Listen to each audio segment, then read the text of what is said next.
দর্শক, এই মুহূর্তে আমি দাঁড়িয়ে রয়েছি বিশাল বড় একটি ফসলের মাঠে।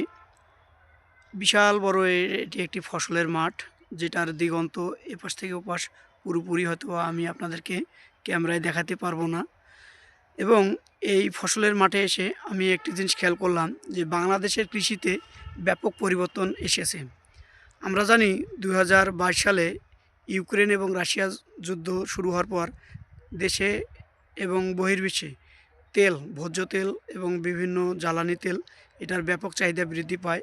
ভোজ্য তেল বৃদ্ধি ভোজ্য তেলের যোগান কম থাকা এবং ভোজ্য তেলের চাহিদা ব্যাপক হারে বৃদ্ধি পাওয়ার পর ওই সময়গুলোর পর থেকেই বাংলাদেশে ধীরে ধীরে সরিষা চাষের প্রবণতা বৃদ্ধি পায় এবং তার এই ধারাবাহিকতায় আমি দেখতে পাচ্ছি এই এত বড় একটি বিশাল মাঠের প্রতিটি জমিতে সরিষা বীজ রোপণ করা হয়েছে এবং আমি মনে করি এটি অবশ্যই একটি বাড়তি ফসল হিসাবে আমরা কৃষকরা ঘরে তুলবে এবং আমরা দেশবাসী পেয়ে থাকব।